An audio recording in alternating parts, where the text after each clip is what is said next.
Coloca na tela, já vamos falar. Dá continuidade, por favor, irmã Patrícia. Louvado seja o nome do Senhor.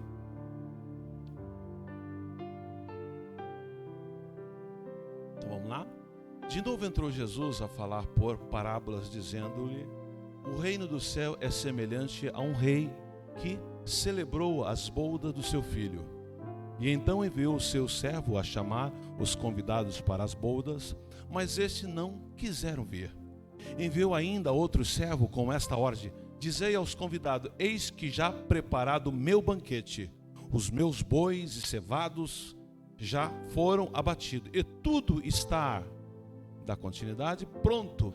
Vinde para as bodas. E eles, porém, não se importaram e se foram, um para o seu campo, outro para o seu negócio. E outros, agarrando os servos, o maltrataram e mataram. O verso 7 vai dizer: o rei ficou irado, e enviando as suas tropas, exterminou aqueles assassinos, ele incendiou a cidade. Então disse ao seu servo: está pronto a festa, mas os convidados não eram dignos. E depois para as encruzilhadas, dos caminhos, e convidais para bodas. Toda vez que aparecer a palavra bodas é casamento. E quanto encontrardes, e saindo aquele servo pela estrada, reuniram todos os que encontraram, maus e bons, e a sala do banquete ficou repleta de convidado. Entretanto, porém, o rei, para ver o que estava à mesa, notou ali um homem que não trazia veste nupcial. O verso 12 vai dizer: e perguntou-lhe: amigo, como entraste aqui sem veste nupcial? E ele emudeceu. Então ordenou o rei ao servente: amarrai-o de pés e mão e lançai para fora nas trevas. Ali haverá choro e ranger de dente, porque muitos são chamados, mas poucos escolhidos. Para que eu possa entender o cenário, e aí eu convido vocês com as vossas Bíblias abertas, para que possamos entender o cenário, como foi escrito isso, tá? Nós temos que voltar alguns capítulos atrás. Por favor, vamos começar com o capítulo 21. Eu só vou ler a epígrafe. Todos com Bíblia? Abram suas Bíblias então no capítulo 21, tá? É a mesma coisa vir para a escola sem caderno e caneta. Todos têm que estar com Bíblia. O capítulo 21 vai dizer, a entrada triunfal em Jerusalém. O capítulo 21, verso 12, a epígrafe vai dizer a purificação do templo. O verso 18 vai dizer o secamento da figueira. E diante disso, as autoridades e os discípulos questionam ele. E aí o que acontece? Capítulo 21, verso 23, e chegando ao templo, o Senhor Jesus está no templo, acerca dele, estando já ensinando os príncipes, então ele estava no templo ensinando os príncipes, os sacerdotes, os anciãos do povo, dizendo: com que autoridade faz isto? A quem te deu tal autoridade? Então, ele está ensinando ali, algum dos fariseus vai questionando: qual autoridade o senhor está falando com tanta autoridade assim? E Jesus respondendo disse: eu também vos perguntei uma coisa, se disseste também, eu vos direi com que autoridade faço essas coisas. O batismo de João de onde era? Do céu ou dos homens? E pensando entre si, se dissermos do céu, ele nos dirá: então por que não creste? E se dissermos dos homens, tememos o povo, porque todos consideram João como profeta. E respondendo a Jesus disseram: não sabemos. E Jesus disse-lhe: nem eu vos digo com que autoridade faço isso. Após Jesus falar isso, o Senhor Jesus então começa a falar da parábola dos lavadores maus. Ele fala da parábola das bodas. Então é tudo um compêndio. E nessa parábola das bodas, que é do casamento, é que nós vamos trabalhar aí. Por favor, irmã Patrícia, coloca o texto, por gentileza, e vamos entender essa pergunta tão maravilhosa. Muitos são chamados e pouco escolhidos. Então vamos lá. Muitos são chamados, mas poucos escolhidos. Jesus disse isso em Mateus 22, verso 14, e deve ser entendida dentro de um contexto que foi aplicado na parábola do banquete nupcial. Então eu tenho que... O primeiro ensaio né? A primeira visão minha é: eu tenho que trabalhar esta parábola dentro do contexto. Eu não posso sair fora, tá? Então vamos lá. Algumas traduções bíblicas também trazem a frase: muitos são chamados, mas poucos escolhidos. No final da parábola dos trabalhadores, vai ver essa frase, mas no original ela não está. É uma parábola totalmente diferente da bodas. Essa parábola dos vinheteiros, né? É que um proprietário de uma terra chama homens para trabalhar em vários horários. Um começou às 6 horas da manhã, outro começou às 10 horas, outro começou ao meio-dia, outros começaram às 3 horas da tarde, outro começou às 5 horas da tarde. 6 horas encerrou o expediente. E ao pagar, ele pagou a mesma quantia a todos. E aí no final dessa parábola, que está em Mateus verso 20, 16, coloca para mim, por favor. Vamos fazer essa leitura, que ela também, dos vinheteiros, ela é também bem interessante. Irmã Patrícia, por favor, ó. E assim os derradeiros serão os primeiros, e os primeiros serão derradeiros, porque muitos são chamados, mas poucos escolhidos. Mas no texto original grego não tem. Essa parábola termina assim: assim os derradeiros são os primeiros são os derradeiros. Não tem, porque muitos são chamados, mas e poucos escolhidos. As Bíblias de tradução mais antiga, você não vai ver isso. A tradução mais nova foi acrescentado, tá? Voltamos então para a parábola das bodas, igreja, por favor. Por favor, irmã Patrícia, coloca lá, para que a igreja possa ter ciência. A igreja tem um pouco de calma, a irmã Patrícia hoje está lá comandando e não é fácil, né? A prática exige rapidez e ela... Então vamos lá. Banquete, assim, a parábola das vinhas, né? Mateus 20, verso 16.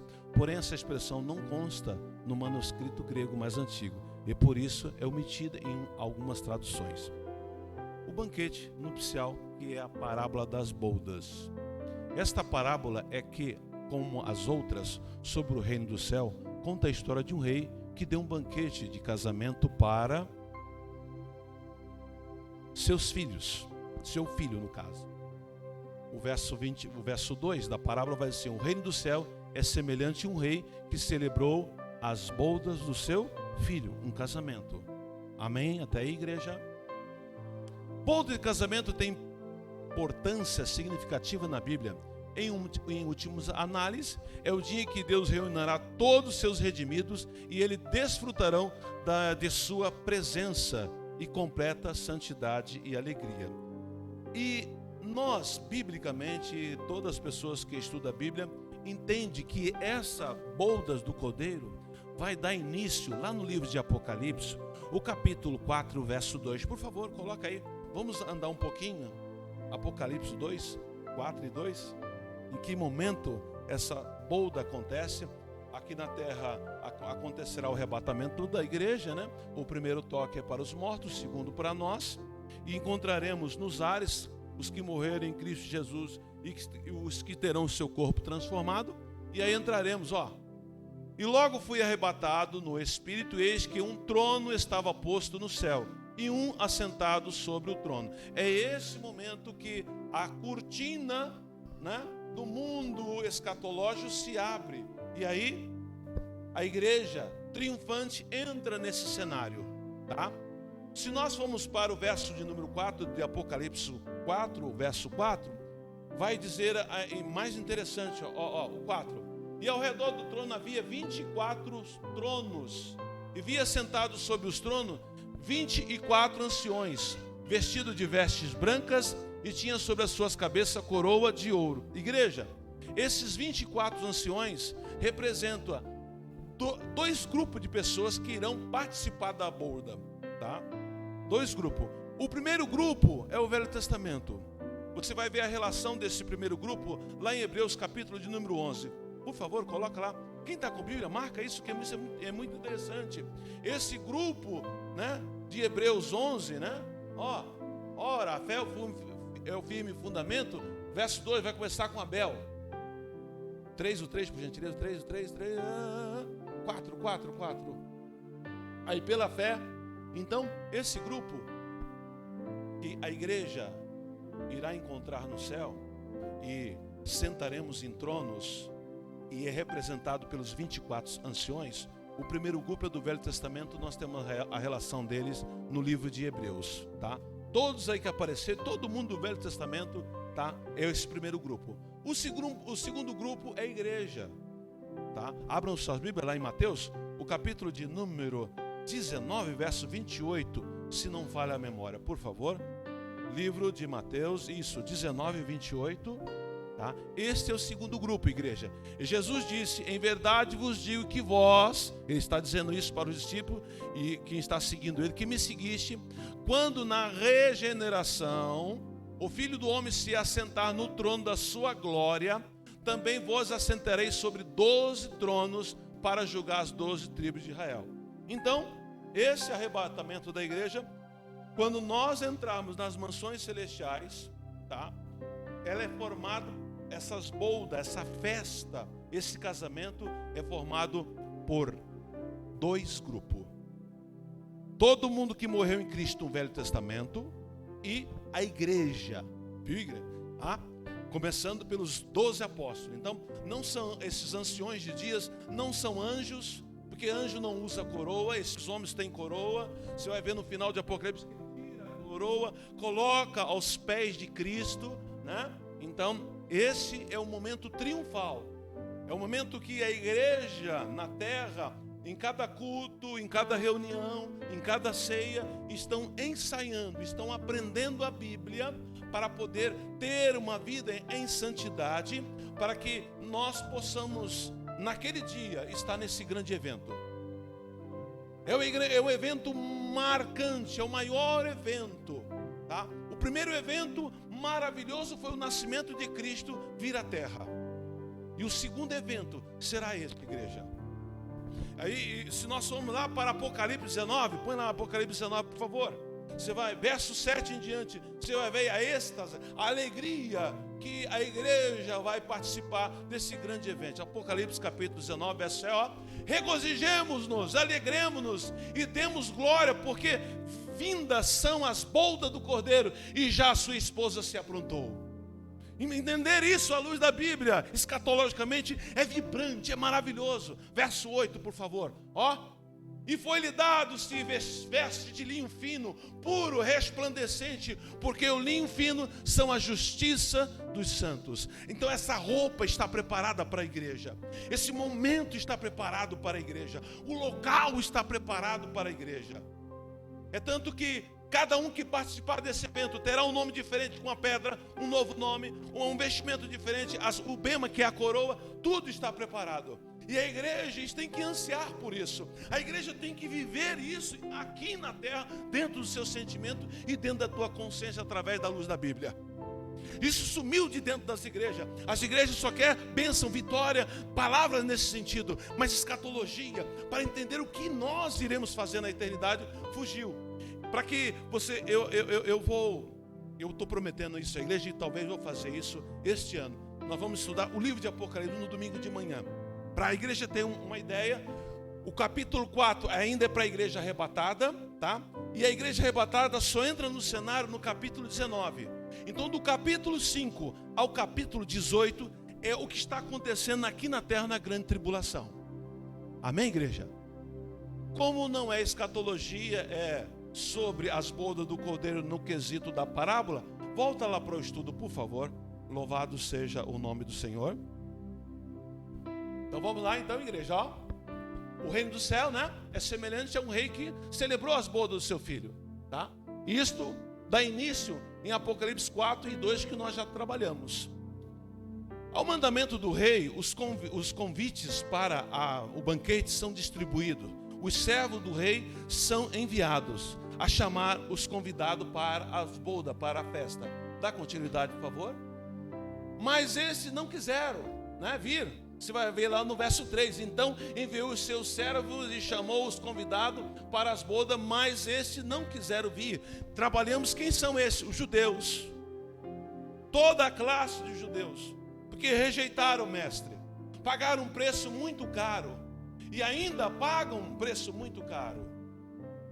O preço mais caro que eles pagaram foi praticamente ser dizimado a nação dele. No ano 70 da nossa era, né? Marechal Tito, o imperador do mundo era Dionísio, entra com as suas tropas na cidade de Israel, em Jerusalém, e acaba só ficando o muro das Lamentações em pé. E quiseram até destruir esse muro. O Marechal Tito falou: não faça isso não, que isso fica na história, para ver um Deus que deu as costas para um povo. Isto aconteceu num dia de sábado, aonde o judeu, né, guardava a lei daquela forma. Então, praticamente, num raio de 38 quilômetros ao redor de Jerusalém, não ficou uma árvore em pé.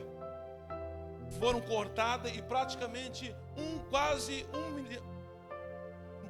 100 mil pessoas da época, homens, foram mortos estacados. Tal situação foi terrível. Tá? E a onda desse flagelo, por ter negado a Cristo, rejeitado, né? A onda desse flagelo foi na Segunda Guerra Mundial, que 6 milhões de judeus morreram. Então o povo judeu paga um preço muito caro até os dias de hoje. Então vamos lá, eles ofereceram uma série de desculpas, mataram os servos. Então o rei castiga. Você vai ver do verso 5 ao 7. Ele, porém, não se importaram, se foram para os seus campos, outro para os seus negócios. O verso 6, outros, agarrando os servos, o maltrataram e mataram. O verso 7, o rei ficou irado, enviando as suas tropas, exterminou aqueles assassinos, ele incendiou essa cidade. Isto aconteceu no ano 70. A cidade foi destruída, a cidade foi incendiada, o templo foi derrubado. Acabou. Para você ter ideia, igreja, os judeus que sobraram daquela época, foi que antes... Alguém aqui tem um livro, A História dos Hebreus? Tem alguém? Tem um livro, História dos Hebreus? Isso tem que ter na sua biblioteca particular. Nós gastamos dinheiro com tantas coisas, igreja. Faça, você como crente, faça uma pequena biblioteca na sua casa. Tenha as Histórias dos Hebreus. Você vai ver... antes da destruição, narrado por um próprio judeu, Flávio Josefo. Ele é contratado pelo Império de Roma para narrar os últimos dias. Para você ter ideia, quem é o pai de Flávio Josefo? O próprio pai do Flávio Josefo é um que estava no Sinédrio dos 70, que acabou condenando o Senhor Jesus, tá? E este homem narra os últimos dias, e é terrível. Se não falha a memória, a página 193, se não falha a memória, ou 263, você vai ver que o sétimo, no ano 63 em diante desta era, não 1960, no ano 63, os sétimos últimos anos, para completar o ano 70 da nossa era, Deus usou de forma ainda de misericórdia com o povo, tá? Dando certas visões, tá?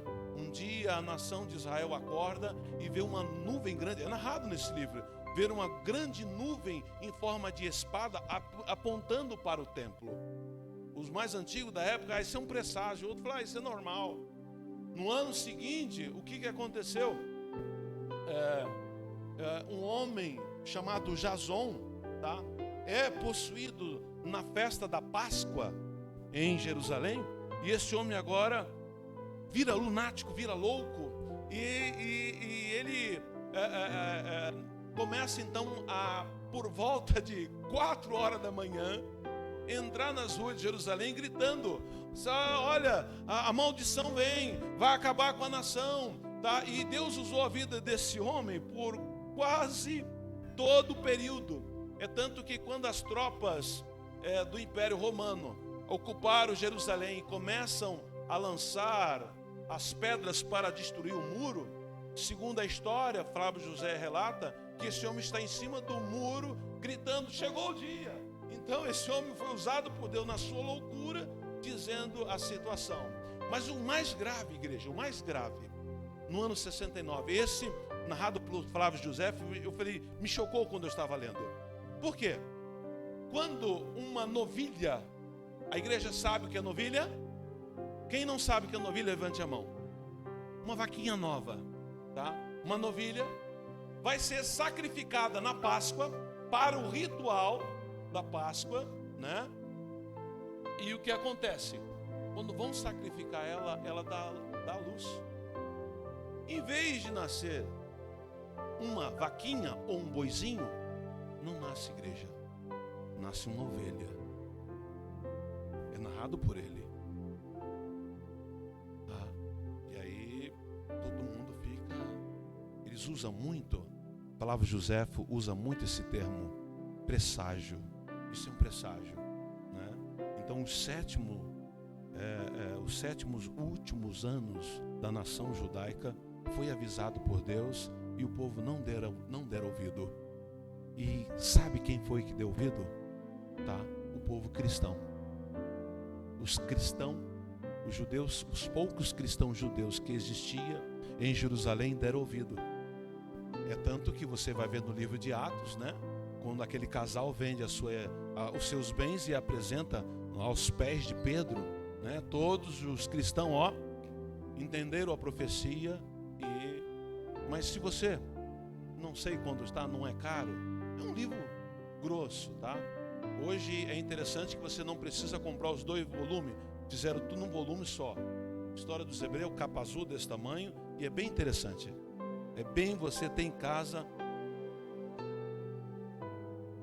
Então, segundo o Júnior aqui, dá para fazer download na internet.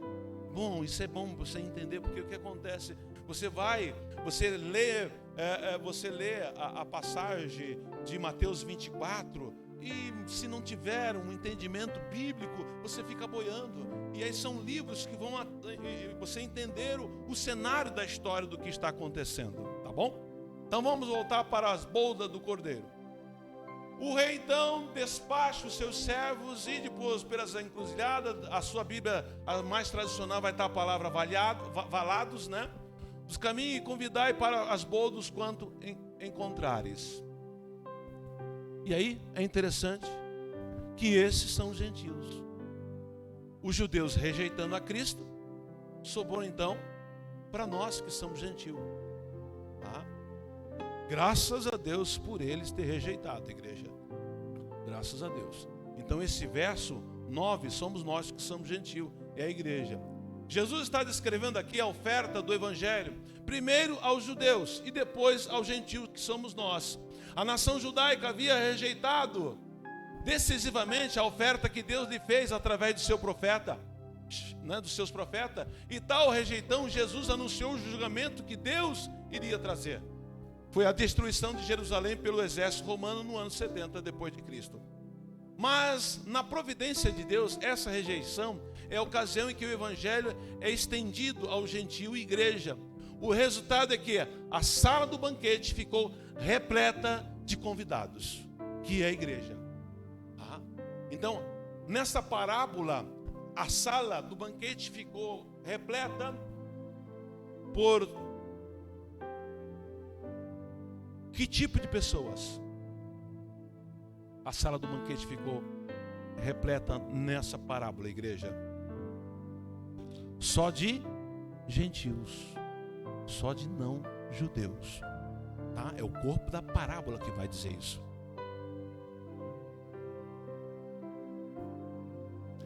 Esse termo é dito pelo próprio judeus. Quem não é judeu, o resto do mundo para eles são gentios.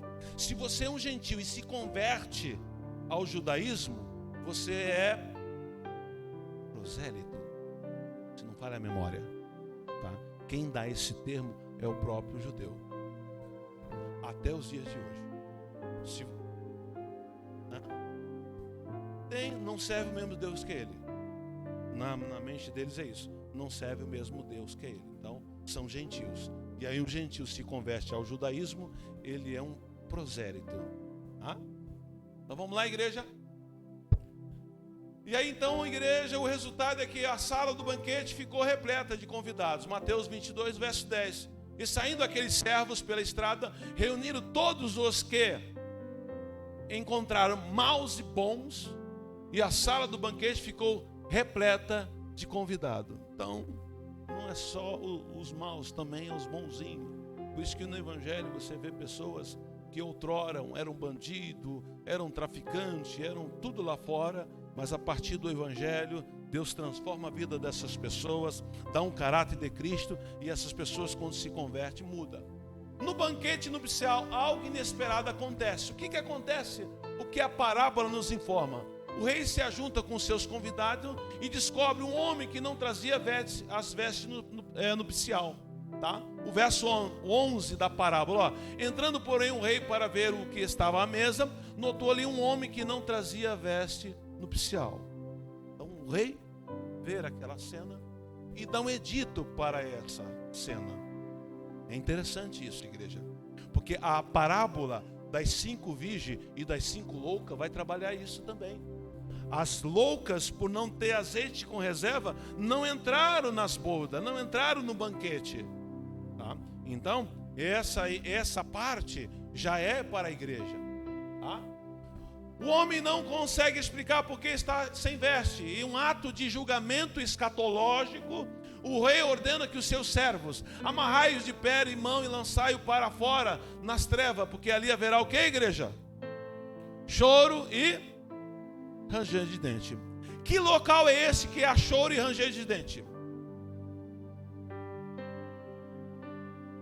Foi dito aqui é o inferno? Não. Que lugar é esse? É choro e ranger de dente.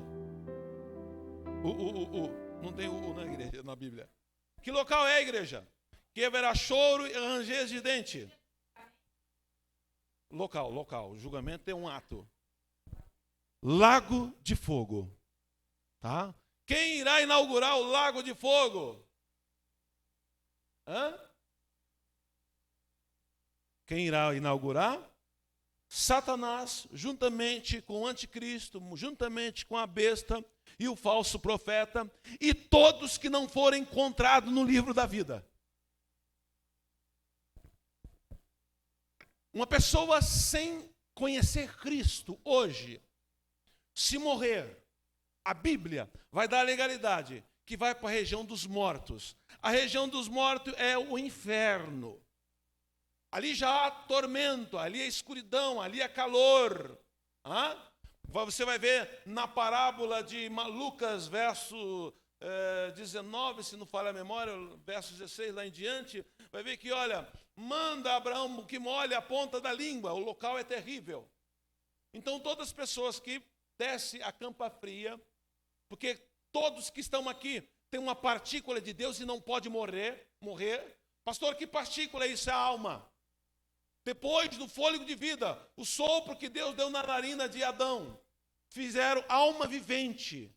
Nada pode matar, nada pode destruir. É uma partícula de Deus, isso é eterno. O teu corpo não, vai para debaixo da terra.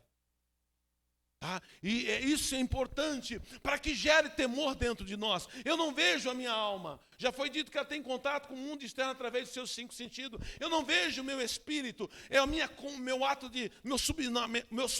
subconsciência. Isto não morre, igreja, isso é eterno. As pessoas que partem morrem hoje, vão para o paraíso, assim como o Senhor Jesus falou para o ladrão da cruz. E o lago de fogo não tem ninguém. Será inaugurado quando as pessoas que não forem encontradas no livro da vida. Igreja, por tudo que é mais sagrado, não é história da carochinha. Isto vai acontecer. Todos que estão me ouvindo estarão naquele grande dia. Todo ser humano, tá? Hoje, praticamente quase 8 bilhões de ser humano, e segundo os estudiosos, quase 14 bilhões, desde Adão e Eva, já morreram. Todos irão comparecer diante do Eterno. Tá? Eu até concordo que muito quando você vai pregar o Evangelho para alguns, diga, todos os caminhos levam a Deus. Realmente, nesse fato eu tenho que concordar. Tá? Todos os caminhos vão levar, todo mundo estará na presença de Deus. Todo mundo daqui tem vida eterna. Ninguém aqui morreu, acabou. Todos nós temos vida eterna. Agora, basta você escolher. Quero passar a vida eterna com Ele, que é o dono da vida eterna, ou sem Ele. Vamos voltar para a parábola.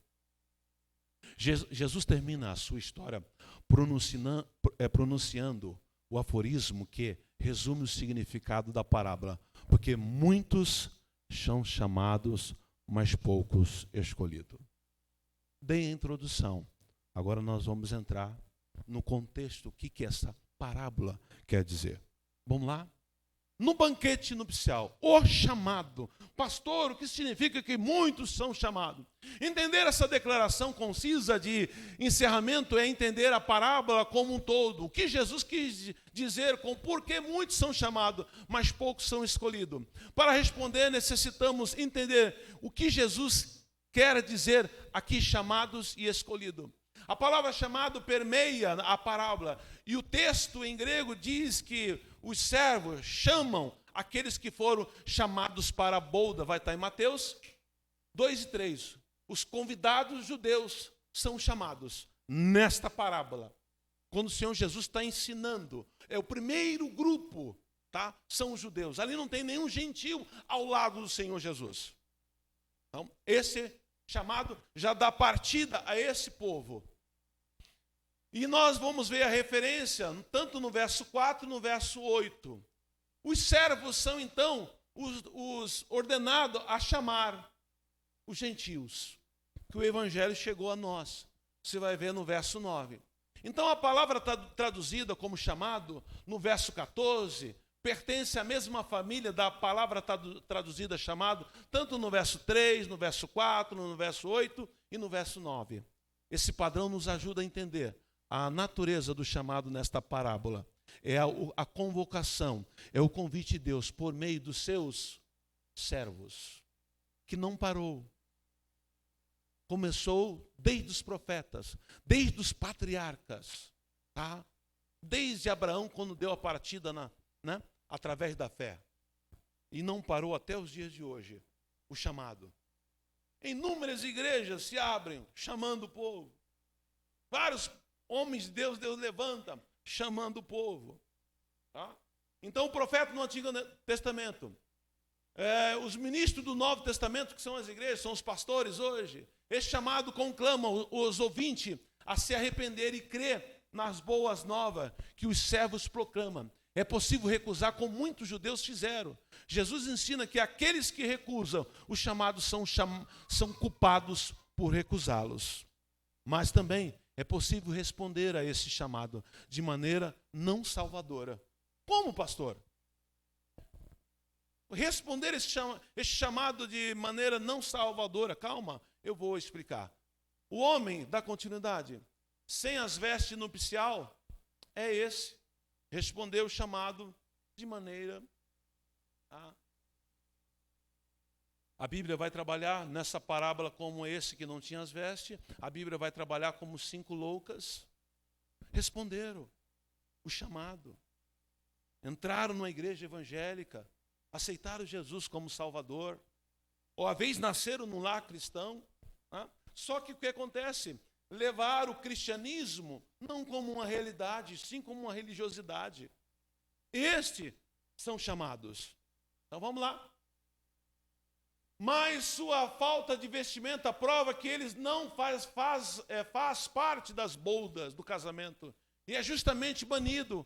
Qual é a veste nupcial? É o dom da salvação oferecido gratuitamente no Evangelho. Somente aqueles que receberem esta dádiva estarão assentados no banquete do casamento do Cordeiro, na consumação de todas as coisas.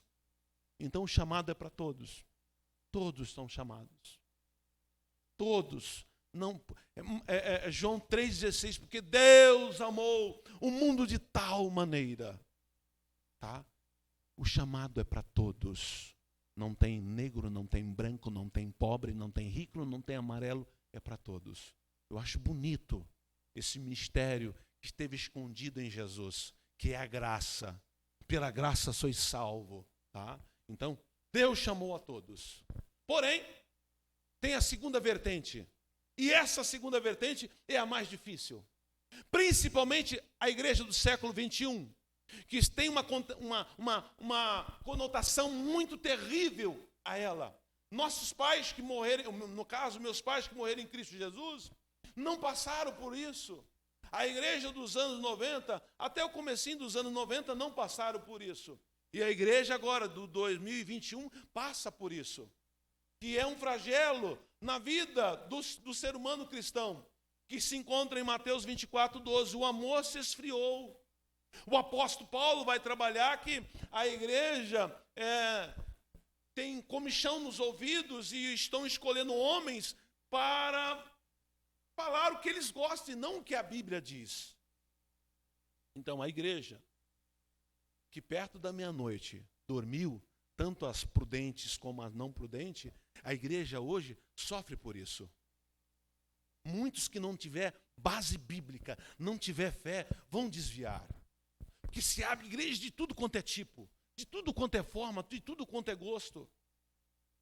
Então, vamos agora para os escolhidos. E é a parte mais difícil dessa parábola.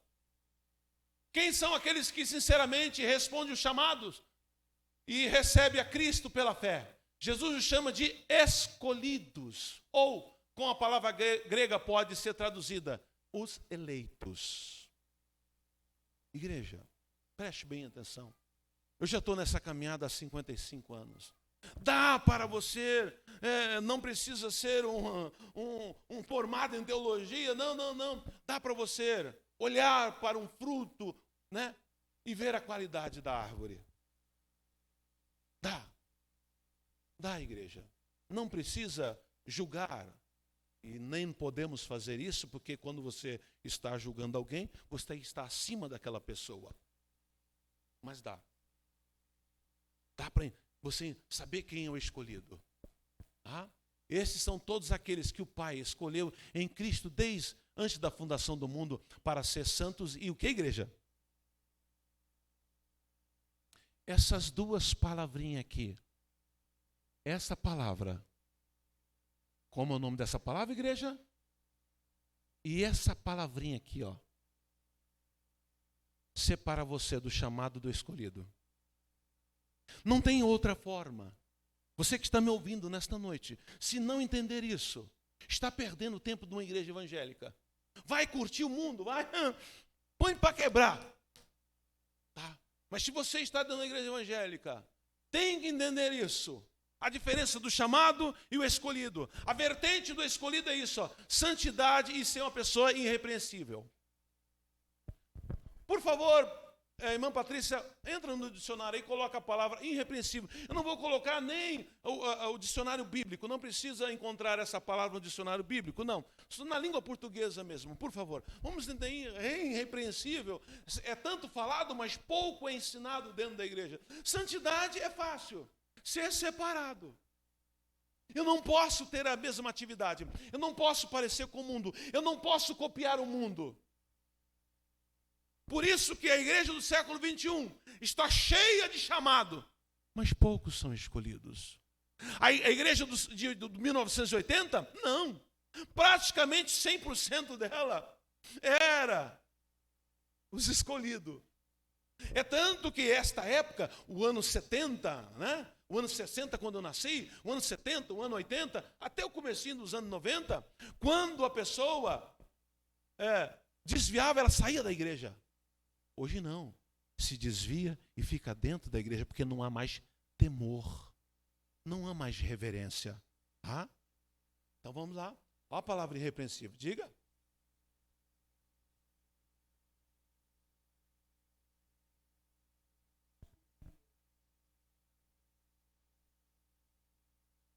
Desde a fundação do mundo, nós fomos eleitos, porque na presciência do Eterno, Ele sabe quem são os escolhidos no meio dos chamados.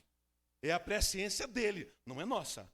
O apóstolo Paulo, escrevendo aos Efésios, é a presciência dele. Na sua presciência dele, ele sabe quem são os escolhidos no meio do chamado.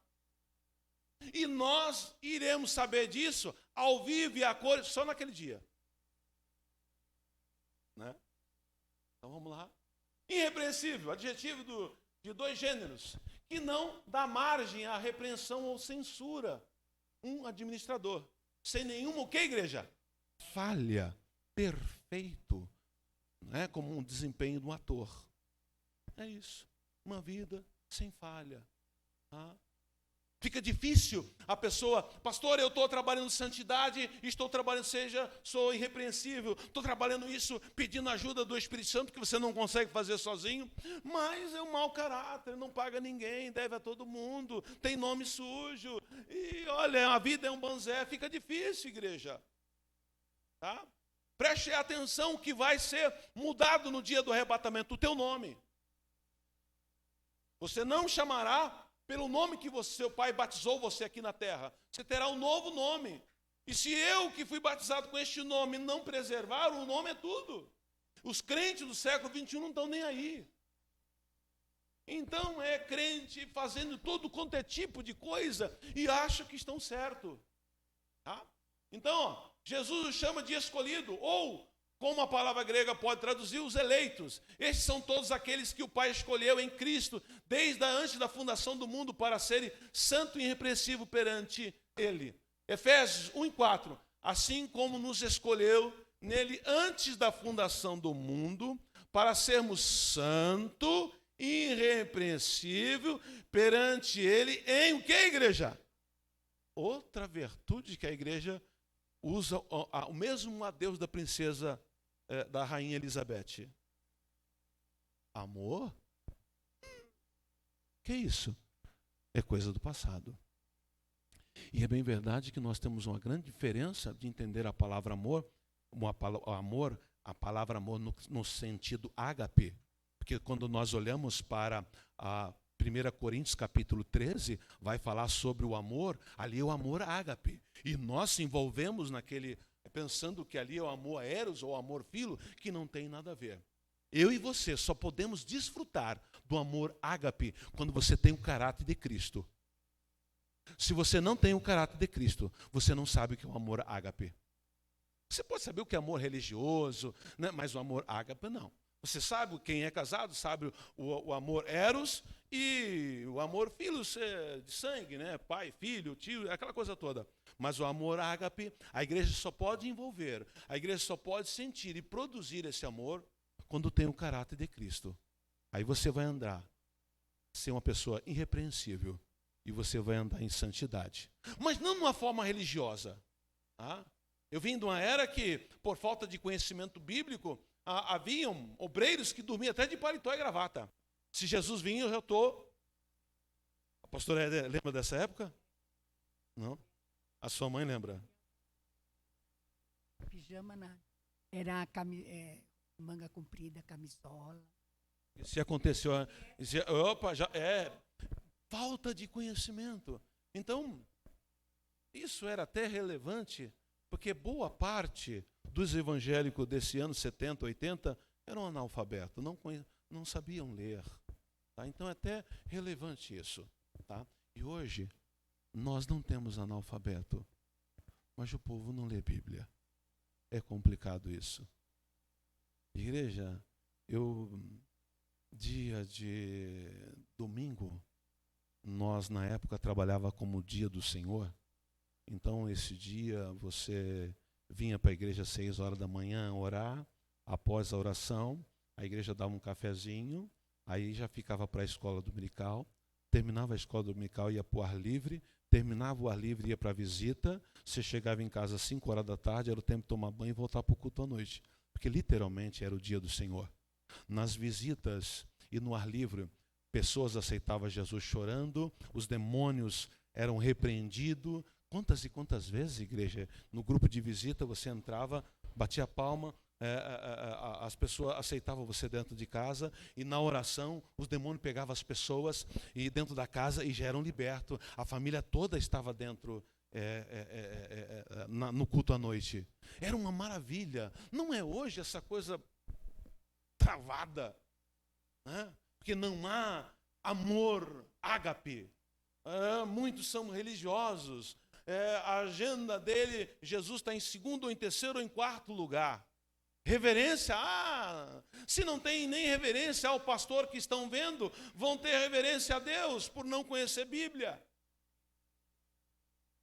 Você entendeu, igreja? É complicado. Pastor, o senhor é muito maçante na comparação da igreja dos anos 80, dos anos 70 e da igreja de hoje, porque é uma diferença gritante. Porque a igreja, Cristo estava dentro dela. Qualquer cristão que cometesse qualquer pecado, seja ele qual for, na ceia levantava um enviado de Deus, a pessoa confessava. Ninguém ficava em pecado. Por isso que desviavam, não voltavam mais para a igreja. Havia um temor. Hoje não. Né? Então vamos lá. Somente esses escolhidos constituirão a comitiva dos remidos quando Cristo retornar em glória. A escolha eterna de Deus garante que eles responderão sinceramente ao chamado. Então, os escolhidos é o que levam uma vida dependendo do Espírito Santo. Eles são o que, igreja? São o quê? Santos e irrepreensíveis. Santidade, separação. Separado do mundo. Diga. Aumenta esse ar aqui que está quente, por favor.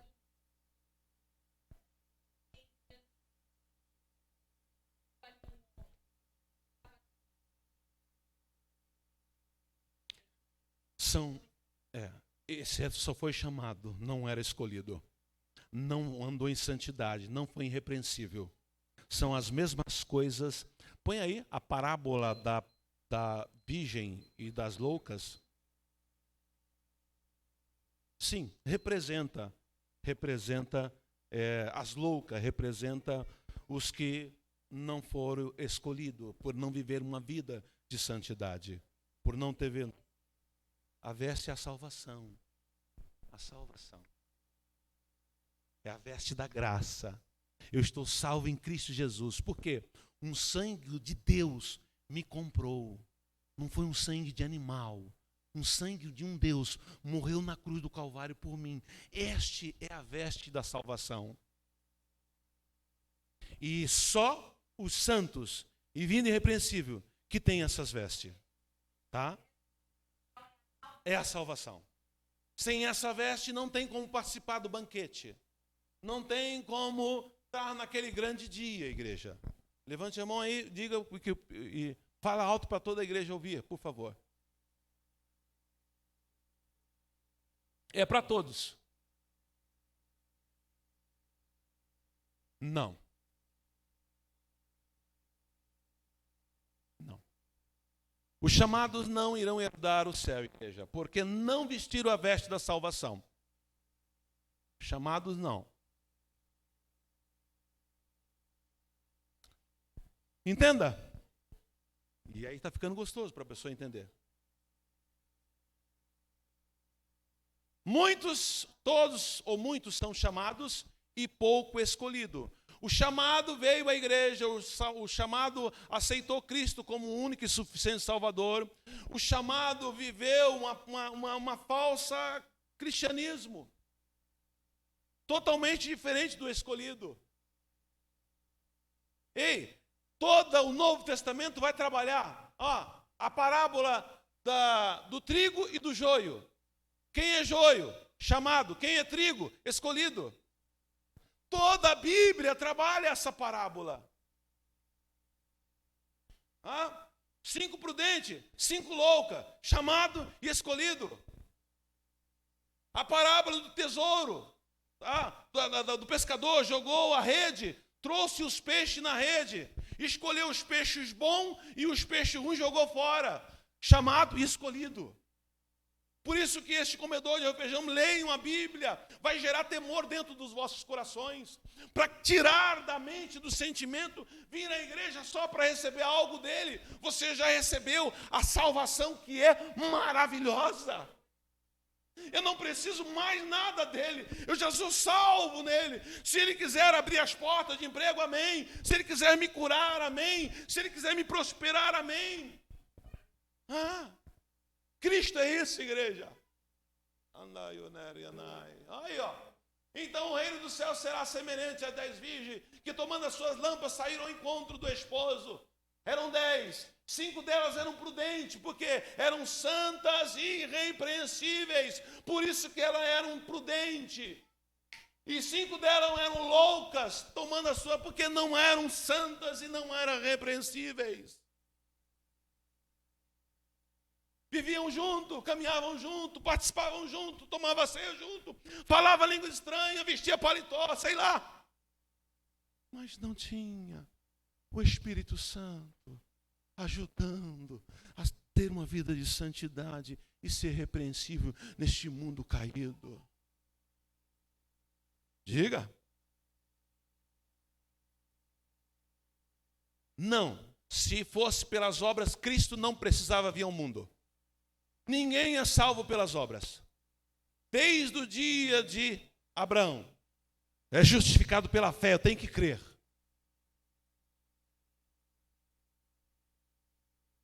As outras culturas que não conhecem o Senhor Jesus, Deus irá julgar segundo a potestade e os principados daquela época.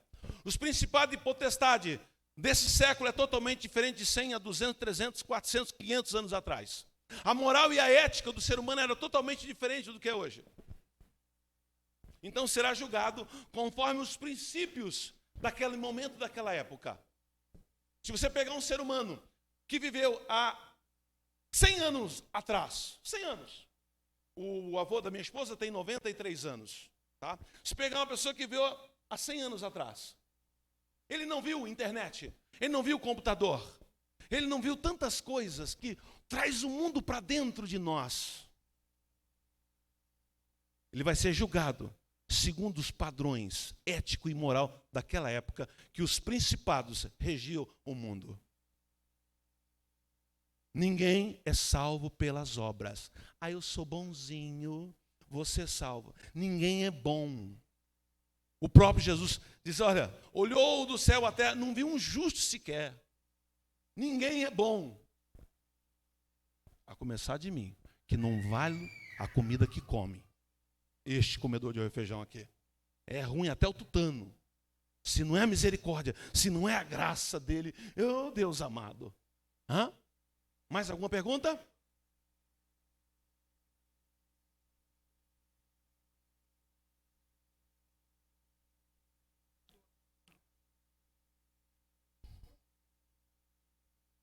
Gálatas, capítulo de número 5, vamos explicar a santidade. Vamos ver isso à luz da Bíblia. O que é santidade? Coloca aí o capítulo 5, verso 17 em diante, por favor. Livro de Gálatas, o capítulo 5. Há um obreiro para poder aumentar o ar, deixar ele mais frio aqui? Está morno.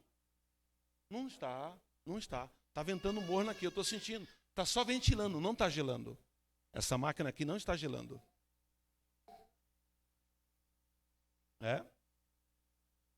Vamos lá. Porque a carne cobiça contra o espírito. Até aí tudo bem, igreja? A carne sua sempre vai. A carne sua sempre vai contra o seu espírito. Isto é normal, isto é natural. E o espírito contra a carne. Este opõe-se um ao outro, para que não façais as coisas que quereis. Verso 18. Mas, se sois, aí é interessante, ó. Mas, se sois guiado pelo Espírito, está em letra maiúscula, é o Espírito de Deus, não estáis debaixo da lei do pecado, tá? Da lei. Porque as obras da carne são manifestas, as quais são o que, igreja? Ó? Adultério, fornicação, impureza, lascívia, tá? Idolatria, feitiçaria, aborda todo o campo do ser humano. Aborda tudo. Ó, inimizade, contenda, ciúme, ira, peleja, inveja, dissensões, heresia, envolve tudo, tá? Todo pecado que temos dentro de nós envolve. Nada escapa. É a cobiça, é a arrogância, é a mentira, é a falsidade. Tudo. O apóstolo Paulo vai dar uma síntese de tudo. Isso é obra da carne. Então, pessoas que cometem, pastor, eu sou tão bonzinho. É nada. É um poço de ciumento, é um poço de contenda. O Espírito Santo não trabalha esta área. Você não dá legalidade para o Espírito Santo trabalhar. Você acha que você prendeu no seu mundo? Não, ser crente é dessa forma, tá bom. Você não há arrependimento dentro de você nesta área. Eu não consigo, eu preciso da tua ajuda, Espírito Santo, para mudar. Não. Muitos até gostam. Né? Usa aquela frase, eu pago um boi para não entrar numa briga, uma boiada para não sair. Muitos ainda até idolatram a sua natureza caída. Bate palma e tudo, tá? Inveja, homicídio, bebedice, glutonaria e coisas semelhantes. Paulo, à igreja de Gálatas, ele faz um compêndio geral de tudo quanto não presta dentro de um ser humano, e quem pratica isso não é dele, é do mundo, é a carne que reina. E ele vai dizer assim, as coisas semelhantes a estas, acerca das quais, de antemão, vos declaro, como também já antes vos disse, que os que cometem tais coisas não herdarão o reino de Deus. Eu precisava, a igreja, mais ou menos de 4 a 5 horas para explicar cada item daquele que foi lido, tá? Homicídio, contenda, tá? Ciúme, para explicar do nosso dia a dia. Às vezes fazemos e não temos a ideia de que fazemos. Porque olha para a palavra, mas eu não faço isso. Mas se nós trabalharmos, faz sim. E fazemos, e como fazemos? Continua lá na leitura, por favor, lá em Gálatas, para nós entendermos isso, por gentileza. Tá? Já foi lido aí, dá continuidade. Volta o 21, volta o de 1. Deixa eu dar uma lida, inveja, homicídio, bebedice, glutonaria, coisas semelhantes às quais, acerca das quais de antemão vos declaro, como também já antes vos disse, que os que cometem tais coisas não herdarão o reino de Deus. Verso 22, que é lindo. Mas, se você se arrepender, se você realmente quer servir a Cristo de corpo e alma, se você quer ser um escolhido, não só chamado, aí vem a dependência do fruto do Espírito, que é o amor, que é gozo, que é paz, que é longanimidade, que é benignidade, que é bondade. Isso também está no caráter da pessoa. Tá? O Espírito de Deus trabalha o teu caráter. Bondade, fé, mansidão, temperança. E contra essas coisas não existe lei. Faça a vontade, porque é o caráter, é o fruto do Espírito. Tá? Há uma mordida que você dá nesse fruto com 9 gomos. E eu precisava de 5 a 6 horas para explicar cada item desse, igreja. Para a igreja possa entender. Não é só apenas ler, poxa, é legal, o fruto do Espírito. Não, mas cada um, sabe, é coisa maravilhosa. Você vai entender o que é o cristianismo, você vai entender o que é ser um eleito, não vale a pena. Este que vos fala aqui, se na Bíblia estivesse, olha, ande de joelho o resto da sua vida, eu ia andar. Porque eu aspiro, eu quero morar na eternidade, eu quero ver Cristo face a face e adorá-lo na beleza da sua santidade e dizer muito obrigado. Ninguém aqui tem o peso da eternidade na mente. Você só vai ter o peso da eternidade na mente se você estudar a Bíblia, se você ler a Bíblia. Tratamos a eternidade como nunca vai acontecer. Essa é a realidade. Ninguém aqui acorda pensando na eternidade. Ninguém aqui acorda pensando, o que eu estou fazendo com o fôlego de vida? Ou por 30, ou por 40, ou por 70, 80 ou 90 anos. O que eu tenho feito com o fôlego de vida que Ele me deu? Que esse fôlego vai voltar para Ele. Nós não pensamos. Mesmo conhecedor do Evangelho, carregamos Bíblia e não pensamos. Não fazemos uma autoanálise, como eu estou servindo a Ele? Será que estou sendo agradado por Ele? Será que as minhas práticas, a minha submissão, a minha honra a Ele está sendo agradável? Ou eu estou sendo um picareta, estou sendo um religioso? Nós não fazemos. Não porque permeou na mente dos congregados, das igrejas evangélicas espalhadas pelo mundo. Só querem bênção e vitória. Você pode passar em frente à igreja, que se tornou um monumento muito bonito ali na Celso Garcia, no culto dos empresários. Acabou o culto, lota a Celso Garcia, as pessoas saindo. Você vê várias e várias pessoas saindo de um templo, tira uma carteira de cigarro, acende o cigarro e está lá. Só foi para poder ter aula, para poder ter ensinamento como ser empresário. Cristo passa longe de certas pessoas com esse tipo de prática. Estão entendendo a diferença entre o chamado e o escolhido? Estão? Ou estão ouvindo? Diga, minha irmã. Tira a máscara e fala alto, por gentileza. Inclusive, no domingo, estava conversando isso na vossa casa. Ah, sim. É por isso que gerou. A tua irmã veio até mim. Pastora, aquela coisa toda, dá um ensinamento. E isso é muito bom. Isso é muito bom. Qualquer tema que vocês tiverem, pode passar para mim. A gente vamos estudar isso. Né? Vamos declinar sobre os livros. Pedir ajuda do Espírito Santo para montar. Porque isso muda. Diga, meu irmão.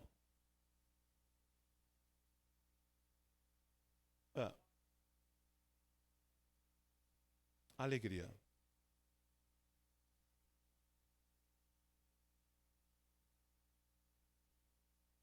Bom, vamos lá. Bem colocado, bem colocado. Ela não pergunta, não terminou a pergunta? Diga, já vou responder a sua. Fala alto, por favor.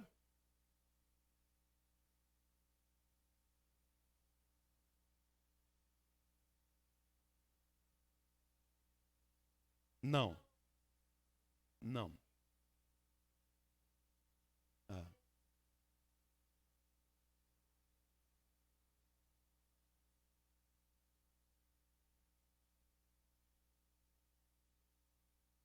Sim. Porque, perfeitamente, para que eu possa entender o chamado e se tornar escolhido, e a senhora acabou de falar, Mateus, dizendo que a porta é estreita, o caminho também é estreito. Essa porta é estreita e esse caminho é estreito, nada mais é você andar numa vida irrepreensível e de santidade. Eu, aos meus 55 anos, nossa, o que sofri, tá? Até, olha, aparente meu que não me chama. Por que chamar ele? Não pode beber, não pode falar palavrão perto dele, não pode nada. Não é que eu proíbo, a minha presença inibe a pessoa. Se te convidar um primo Barbosa ou convidar o meu irmão Barbosa, perde a graça da festa. E eu vou, se me convidar, eu vou para comer. Mas a minha presença lá vai inibir, não tem graça. Quantos casamentos eu fiz? Após fazer o casamento, orientando que eu não faço casamento que tenha bebida. Não vi a hora de eu sair da festa para entrar música mundana e bebida. Então, na minha adolescência, na minha infância, onde você estudava numa escola pública, que também só tinha escola pública nessa época, e era uma das melhores, a escola pública, né? Com educação moral e cívica, o SPB, né? Francês, inglês, olha. É a escola pública da época. E o que acontece? Ninguém queria brincar comigo no intervalo. Crente. O quanto eu já ouvi isso? Parecia que eu tinha lepra. E aí eu pensava, não, quando crescer isso vai mudar. Mudou nada, igreja. Por onde passei na minha vida profissional, 30 anos como policial, foi a mesma coisa. Ninguém me convidava para a festa. Parece que ser crente genuíno inibe as pessoas. Porém, tem uma coisa: doeu a barriga, vem pedir oração. Doeu a barriga, vem pedir conselho. Doeu a barriga, por favor, ore por mim. Mas cadê o rejeitado? Cadê o antissocial? Quer morar no céu? Existe um preço. Tá? Existe um preço. Não é como se pinta o evangelho de hoje, não. Não. É falácia. Estão enganando por causa do dízimo e oferta. Não sou pastor por causa de dízimo e por causa de oferta. Não sou pastor, não. Ensinar a verdade, porque naquele dia vai ser cobrado da mão desse comedor de arroz e feijão. Você conhecia, eu te dei um dom, te dei um talento, eu abri a tua mente para a palavra, de muitos eu não fiz isso, mas para você eu fiz, e você não ensinou a minha verdade. Eu não quero isso. Vocês estão diante de um homem que treme, até o cerne dentro de mim em relação a isso. Responde a sua pergunta, minha irmã. Você disse que no fruto do Espírito, uma das vertentes do fruto do Espírito é a alegria. E se a pessoa entrou em depressão. Pois bem, vamos trabalhar que a pessoa que entra em depressão, que é a doença desse século, a potestade e os principados do mal trabalha nesse sentido. Parece que hoje é status, eu sou depressivo. Parece que hoje é status, eu não estou afirmando, estou dizendo que parece que é status dizer eu sou depressivo. Parece que é status dizer que tem a pessoa que não fica no elevador, como é que é o nome? Eu tenho síndrome do pânico, parece que é status, tá? Parece que vai olhar para ele falando essa coisa, vem cá, e vai gerar um sentimento que é o pior sentimento que um ser humano pode ter por outro sentimento, de dó. Você tem dó de animal. De um ser humano você tem que ter compaixão. E para ter esse sentimento de compaixão, você coloca no lugar dele. Tá? Domingo, preste bem atenção no que eu vou fazer. Fica aí que eu já vou te usar para fazer esse exemplo. Nós estamos vendo uma situação que está acontecendo na Ucrânia. E vou trazer esse problema para a igreja. Nós temos aqui advogado para nos ajudar. Se a igreja concordar, podemos alugar uma casa e trazer no mínimo uma família. Para isto é um amor ao próximo. Essa igreja tem condições de alugar uma casa e trazer uma família. Tem os nossos advogados aqui para nos ajudar, né? E a igreja pode, nesse momento tão terrível, pessoas de bem, pessoas trabalhadoras, largando tudo por causa de ideologia, de pessoas que o ego, a cobiça tomou conta. E crianças sofrendo, pessoas sofrendo. Vou trazer esse problema, se fazer uma votação, se a igreja assim o quiser, assim o faremos, até passar. Né? Não podemos trazer tudo, mas pelo menos uma família. Alguma coisa esse ministério fez. Na eternidade teremos um desdobramento diferente, uma coroa diferente lá na glória. Não que boas obras salvam ninguém, mas é o bema, é o brilho da coroa. Então, o status hoje dos depressivos, do que eu falei? Né? Parece que ao falar isso, quem ouvir vai gerar um sentimento de dó. Coitadinho. Eu tenho um médico. Ei, você tem Cristo. Os problemas vêm. A própria Bíblia, tenha bom ânimo, eu venci. No mundo tereis aflições. Pastor, você não sabe o que eu passei. Ei, você tem o Deus, o dono da vida. Entregue esta área dentro, porque quando passamos por certas aflições, quando passamos por certa diversidade da vida, seja ela qual for, nos abate, nos prostra, abate, se principalmente for de pessoas próximas, deixa nós estagnados, mas ambos temos que levantar. Jesus, vem cá. Entra nesta causa, está fora da minha. As minhas barreiras espirituais estão caindo. E aí vai ser um flagelo, vai ser terrível, porque o inimigo, o arqui-inimigo das nossas almas, vai levantar todos os seus ardis para me deixar assim. Mas seu Espírito Santo, vem cá. Ei Deus, tem até um livro, comprei esse livro, é muito bonito. Ei Deus, eu preciso ter uma conversa. Eu estou passando por isso.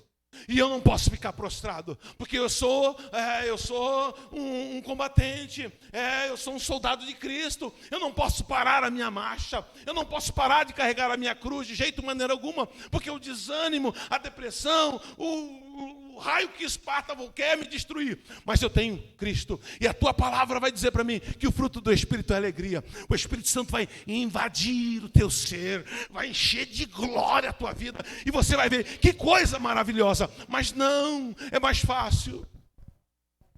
Ó céus, ó terra, ai, ei! Mas a pessoa não quer se levantar. Pastor, não tem força. Não tem força. Ele não quer, porque você tem um Deus todo-poderoso. Você está limitando Deus desta forma. Então a depressão pode acontecer? Pode. Mas se a pessoa se mover num passo a Ele, Jesus, eu preciso da tua ajuda. Tudo muda. Tudo muda. Este comedor de feijão já entrou em momentos terríveis. Momentos embaraçosos. Falei, Jesus, agora nós precisamos ter uma conversa séria. Fui para o joelho. Eu não levanto daqui enquanto o Senhor não me renovar. Eu não levanto daqui enquanto o Senhor não falar comigo. Eu não levanto daqui enquanto a tua força não me encher por dentro. Vai, igreja. Opinião. Pura opinião. Mas não, ficam cozinhando galo nessa situação. Aí o fruto do Espírito, respondendo à pergunta do irmão, nunca vai acontecer. A pessoa não quer. E aí ele coloca aquele título, não tem força. E a potestade de hoje opera de forma maciça nessa área. Aí é mais complicado aí. Tá? Respondi as duas perguntas. Podemos dar continuidade, igreja? Então vamos lá. Os chamados e quem são os escolhidos? Os muitos chamados são aqueles de que, de alguma forma, são convidados ao arrependimento durante a sua vida. Esses são os chamados. E os poucos escolhidos são aqueles que respondem com fé, determinação, vontade. Eu quero ser crente, eu quero ser um cristão cheio de Deus, custa o que custar. Eu sei que a porta é estreita, eu quero essa porta. Eu sei que o caminho é apertado, eu quero esse caminho. Eu sei que tem uma cruz para eu carregar, eu vou carregar, porque eu não vou carregar sozinho. Então vamos lá. Verdadeiro esse convite. Muitos são chamados, mas poucos escolhidos. Haverá um dia em que o contraste entre esses dois grupos alcançará sua expressão máxima.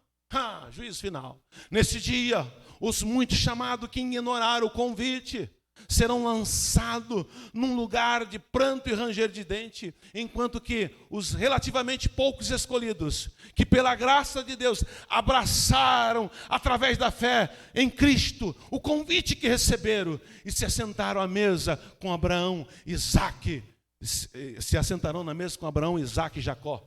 Eles desfrutarão eternamente da presença amorosa de Deus que o chamou. Lucas capítulo 13, verso 27 e 29 vai dizer assim: mas eles vos dirá, não sei de onde vos sois, apartai-vos de mim, vós todo que pratica o quê?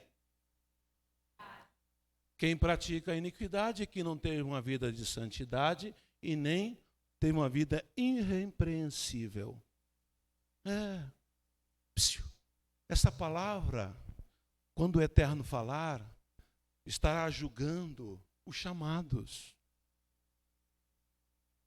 Os chamados irão ouvir da boca dele essa palavra terrível, essa palavra que, apartai-vos de mim, vós todos que praticam iniquidade. E ali haverá choro e ranger de dente, e quando virdes no reino de Deus, Abraão, Isaque, Jacó e todos os profetas, mas vós, lançado fora. Muitos virão do Oriente, do Ocidente, do Norte, do Sul, e se tornarão lugares à mesa no reino de Deus, porque entendeu o chamado e se tornou escolhido. Não só ficou no chamado. A continuidade. Terminando com essa pergunta: por que há tão poucos que são escolhidos? E Jesus Cristo exclamou: nem todos que me dizem Senhor, Senhor, entrará no reino do céu, mas aquele que faz mas aquele que faz, mas aquele que faz o que? Enganchou a igreja. Faz o quê?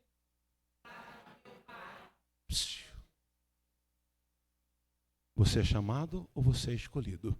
Se você for escolhido, você faz a vontade dele. Não tem tempo, não tem hora.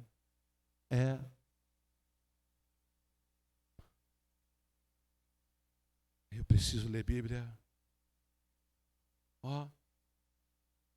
Preste bem atenção, igreja. Não é de mim. Não. Quantas e quantas vezes, hoje aposentado com mais tempo, mas não quantas e quantas vezes, entrava num banheiro, na hora do almoço, comia rápido, eu preciso falar com ele. Abraçava aquela privada de joelho, tirava o papel higiênico, forrava ali, sentava e ficava ali, Jesus. Eu podia fazer como muitos faziam, torar na expressão militar, dormir, tirar aquele cochilo depois do almoço. Né? Mas não. Preciso falar com ele. Preciso falar com meu pai. Bíblia. Vamos ler. Pastor, o senhor faz isso? Não. Eu vou a shopping com a esposa. Eu, quando tem dinheiro, viajo. É verdade. Né? Passeio. Tá? Mas, meu Deus, eu não nego. Eu não troco ele por nada, igreja. Não troco por nada. Amo congregar. Amo vir à igreja. Hoje eu sou pastor, mas outrora eu era membro. Não perdia culto de jeito de maneira alguma. Né? A minha esposa, às vezes, vê que eu saio de casa com ela e já vou pegando o caminho da igreja. Ei, calma, não vou para a igreja, não, vou para outro lugar. Igreja, isso tem que ser parte. Jejuar, consagrar, ler Bíblia, orar. Mas não isso tem que ser prazeroso. Converse com ele. Espírito Santo, vem cá. Eu não gosto de ler. O país que eu nasci é complicado. Meus pais não me ensinaram, eu não gosto de ler. Orar aí é pior ainda. Eu só oro na hora do almoço, na hora da janta, e olho lá. Tá? Me ensina a ter essa conversa prazerosa. Espírito Santo, eu preciso ter o fruto do Espírito, essa alegria de te servir. Quando começa a falar de Deus, parece que o meu peito vai explodir. Eu preciso sentir isso. Eu preciso ouvir a tua voz falando comigo. Tudo isso está à disposição da igreja. Mas a igreja não quer. Se emociona. Se Deus usar um profeta, dizendo que vai abrir uma porta, vai te dar uma chave, lágrimas vêm que vai entrar. Mas e a sua entrega? Você está plantando o que para receber? Ele fez uma promessa desde que você faça o seu plantio. Senão a promessa dele fica lá até você. O que tem de crente nesse século com bênção retida? Porque não estão fazendo a sua parte. Excelentes religiosos. Eu sempre vou dizer isso. Tu já reparou o nome da igreja que tu está frequentando? Ou que está assistindo o culto? Arrependei-vos. É o reino do céu. Diga. Tá. Isso porque também a salvação é individual.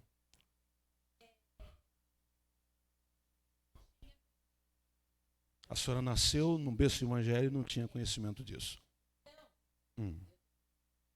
Sua, certo.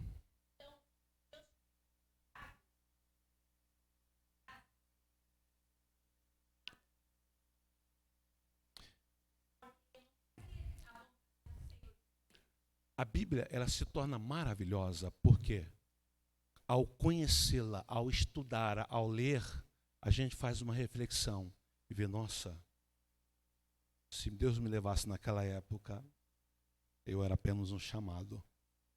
Agora, por que a sua vida, a senhora falou 5 anos, porque é o momento que está congregando conosco, por causa do ensinamento bíblico, por causa dos estudos bíblicos, isso vai moldando. A senhora está dando, entendendo e dando legalidade ao Espírito Santo trabalhar dentro de você. Eu domingo aqui ouvi testemunhos maravilhosos de transformação de vida. Por quê? Entenda bem, muitos de nós viemos da igreja pentecostal. E qual é a visão do pentecostal? Eu não estou falando mal de igreja, porque eu sou pentecostal também, eu não estou dizendo placa de igreja. Se tem dom, se revela, se profetiza, está assim com Deus. E não é, igreja, não é.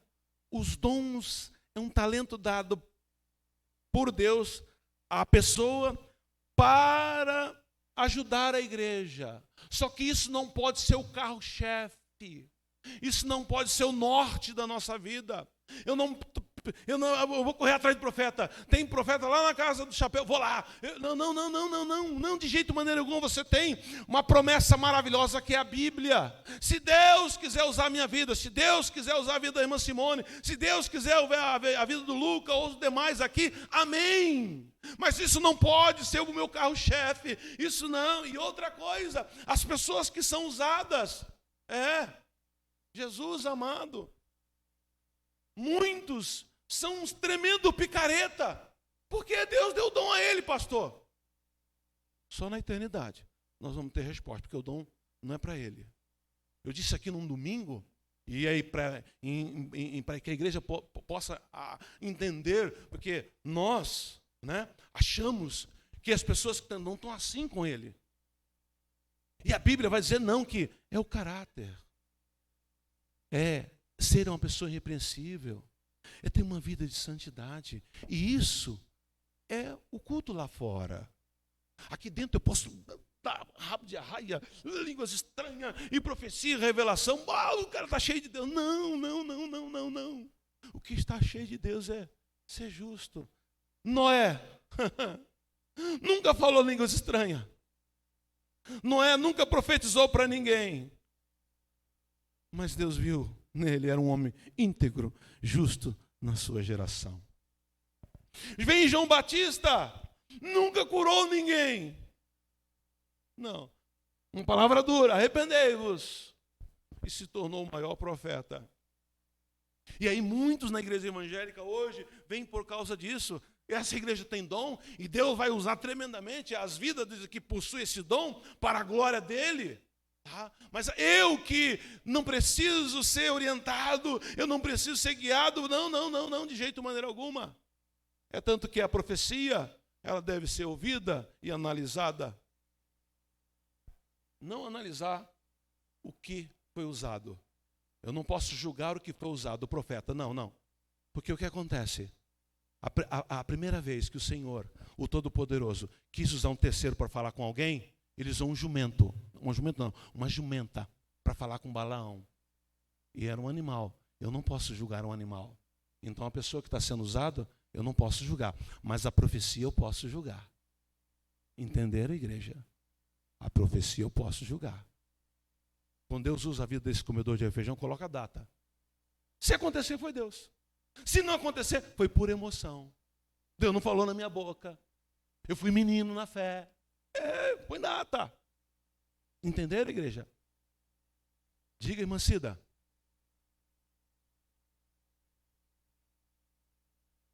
Boa pergunta.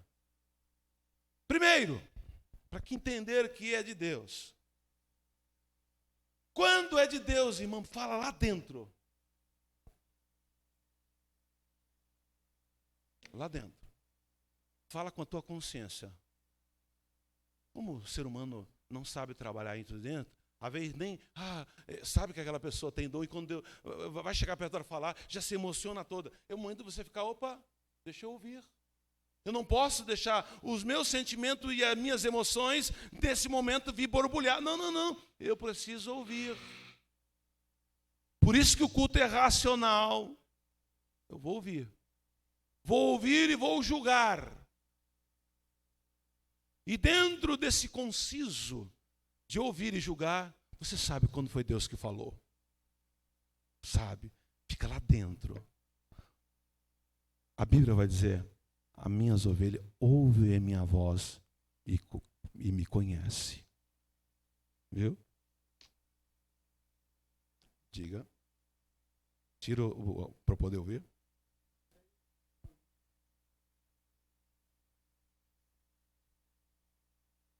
Sim, sim. Há uma coisa feia que eu acho muito feio. Qualquer reunião quando tem um profeta, ficar instigando. Ei, profeta, não tem nada para mim? Nós estamos na graça. Nós estamos na graça. Se eu estou num lugar desse, eu vou com o microfone na mão, eu já dou na cabeça da pessoa.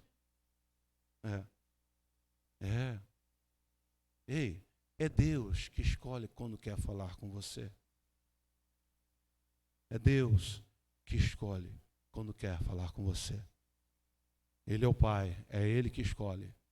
E Ele tem várias formas de falar. Tem várias formas, tá? Posso continuar, igreja? O seu aviso deveria causar a todos.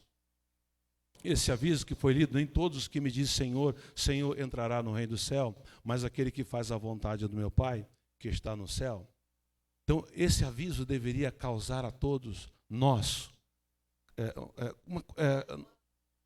a todos nós, cuidadosamente, uma reflexão sobre as nossas crenças e suposições religiosas. Por quê? Porque muitos que dizem serem seus seguidores, chamados, que dizem terem feito grandes coisas em seu nome, serão rejeitados por ele, e ele dirá: nunca vos conheci. Igreja, analise comigo. No dia do tribunal do trono branco, não tribunal de Cristo. O tribunal de Cristo é para a igreja receber a sua coroa, o seu bema, as suas vestes, o seu galardão. Tá? Eu já disse aqui que tem coroa de justiça, coroa de glória. Ou são 3 coroas, a outra. Justiça, de glória e de galardão. Tá? São essas 3 coroas que a igreja vai receber. Né? Paulo, antes de morrer, disse isso. Pois bem, e no dia do juízo final, as pessoas que dizem, mas no teu nome eu expulsei demônio, no teu nome eu falei em língua estranha, no teu nome eu fiz muitas coisas, e vai ouvir da boca do Eterno: não te conheço, quem é você?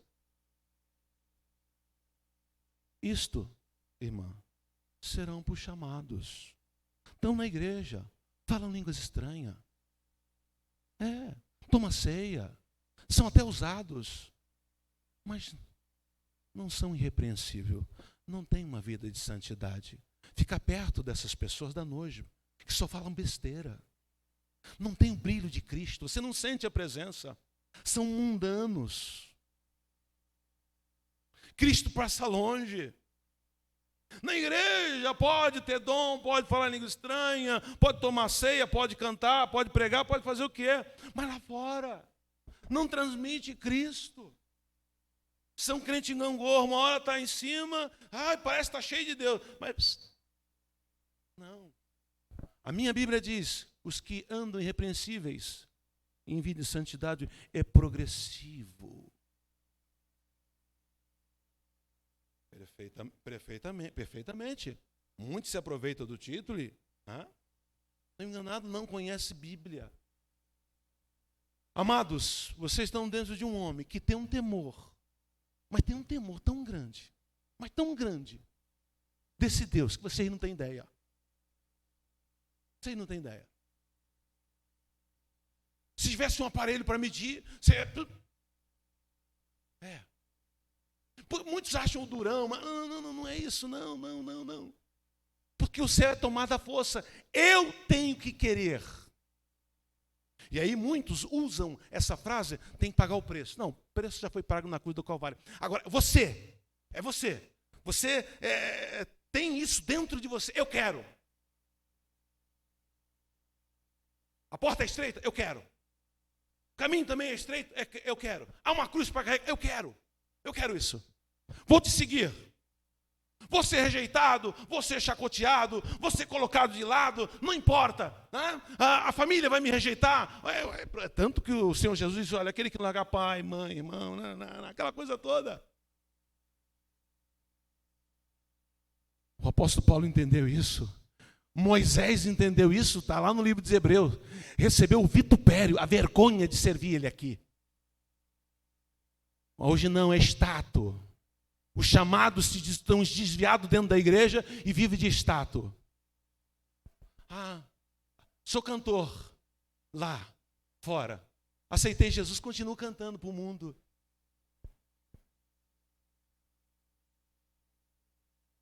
Não, saiu uma tatuagem, eu preciso fazer a tatuagem, porque é igualzinho a pessoa que eu admiro. A moda hoje é cabelo azul, verde, amarelo, sei lá que cor. Eu tenho que ser atual. Vai se converter. Coloca o jeito no chão, busque Cristo. Eu quero, pastor, colocar piercing no nariz, na sobrancelha. Não precisa desse adorno. Você precisa do adorno do céu. Você precisa ser do adorno. Você precisa agradar Ele. Você não precisa andar atual. Porque a minha amiga faz isso. Não. Você precisa chamar a atenção do céu. A sintonia do céu tem que estar dentro do teu ser.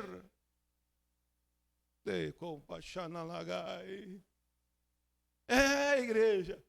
E é gostoso, porque a qualquer momento você... Quantas e quantas vezes, durante o dia, vem um hino, vem lágrima nos olhos, pastor Edna.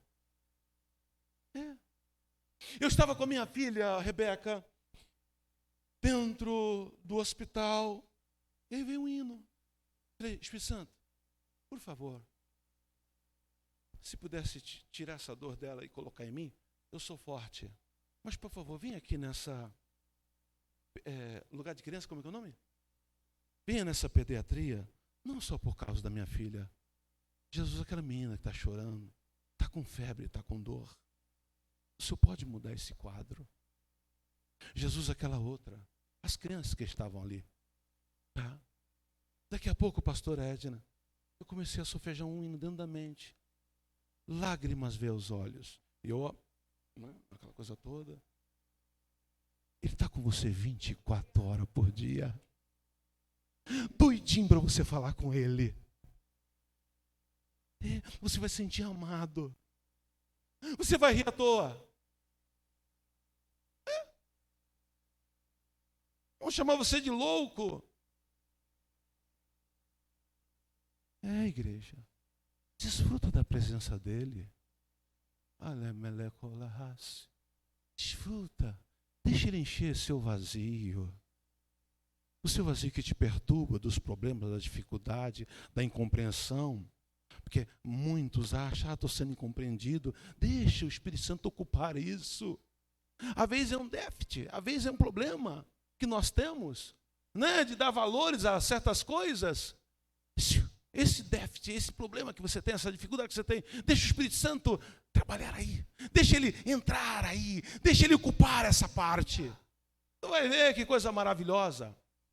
Jesus advertiu, estreita é a porta e apertado o caminho que leva, e poucos há que a encontrem. Poucos, tá? Os escolhidos, os eleitos. Isso deveria nos surpreender, ou deixarmos de boca aberta, ou com a pulga atrás da orelha. A maioria das pessoas simplesmente ignora a palavra de Jesus quando não concorda com ela. Todavia, Jesus disse a todos aqueles que querem ser seus verdadeiros discípulos, entrai pela porta estreita, porque largo é a porta, e espaçoso é o caminho que conduz à perdição, e muitos são os que entram por ela. Mesmo quando alguém se torna discípulo de Cristo, corre o perigo de ser arrastado de volta pelas garras de Satanás. O arqui-inimigo de todos aqueles que desejam ser piedosos, ele arranca. O apóstolo Paulo expressou uma grande preocupação com aqueles que se converteram ao cristianismo sobre o seu ministério. A preocupação dele, olha, o que eu receio? e quero evitar é que, assim como a serpente enganou quem? Preste bem atenção. E eu vou terminar aí. Já está no final. Igreja, a serpente tentou Eva, concorda? Aonde ela tentou? No jardim? Dentro do jardim. Qual era a vestimenta de Eva? Santa.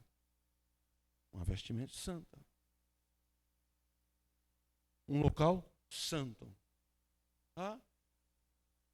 Ei, ó. Eva poucas horas tinha ouvido a voz do Eterno falar com o esposo dela. Na viração do dia, o Eterno falava. Fazia poucas horas que ela tinha ouvido Deus falar. E não podia ir pegar aquele caminho que dá acesso à árvore do bem e do mal. Não podia. Ele dizia, opa, esse caminho ele é bonito, mas não pode, né? Mas não. Agora imagine, eu e você que não estamos no jardim, estamos nesse mundão, aonde a própria sua Bíblia diz que este século já do maligno.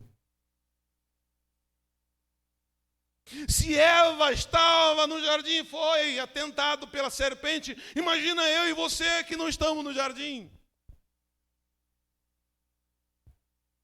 Olha a preocupação do apóstolo Paulo. O que receio e quero evitar é que, assim como a serpente enganou Eva, com astúcia, com falácia, com mentira, com aquele jeitinho, cria aquele cenário. E nós vamos, igual um passarinho bobo para a boca da serpente.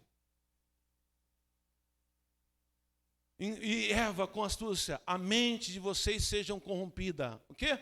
A mente. É o seu pior inimigo, a sua mente. Seja corrompida e se desvie da sua sincera e pura devoção a Cristo. Pois se alguém lhe vem pregando um Jesus que não é aquele que pregamos, isto ocorre nos dias de hoje. Qualquer um que fala de Jesus aceitamos.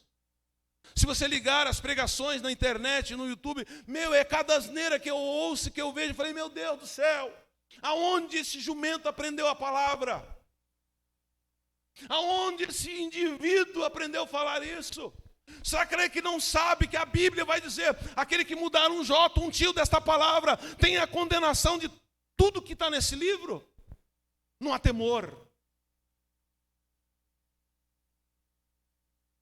E você ouve cada asneira. Sabe por quê? Sabe por quê, igreja?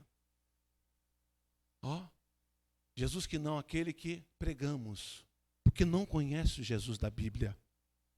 Se eu e você conhecemos Jesus da Bíblia, as coisas mudam. Gera temor. E aí, como não conhece, qualquer um que falar, aceita. Ou se vocês escolhem um espírito diferente do que acolheram, ou um evangelho diferente do que aceitaram, vocês o toleram com facilidade. Preste bem atenção, volta lá.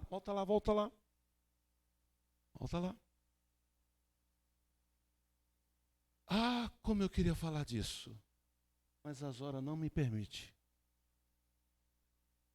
Como eu queria falar disso. Esse espírito diferente, isso atormenta a humanidade há muito tempo. Isso tirou a coroa do rei Saul. Isso recolheu Raquel antes do tempo. O espírito esse. Jesus amado. Dá continuidade, por favor, rápido. A razão pelo qual é difícil e que temos que desistir de tudo neste mundo, nosso egoísmo, nossas próprias ideias, opiniões, pensamento e sentimento, nossa própria vontade, nossos próprios desejos, fazemos isso para sermos completamente obedientes à direção do Mestre que é Cristo. Mas ser escolhido, você tem que mostrar que realmente quer essa vida com todo o teu coração. Você não pode reter um pouco do mundo por relacionamento, por sua busca pessoal. É 100% de obediência a Jesus. É 100% de fidelidade. Que Deus te abençoe. Amém. Entenderam o chamado e o escolhido, igreja?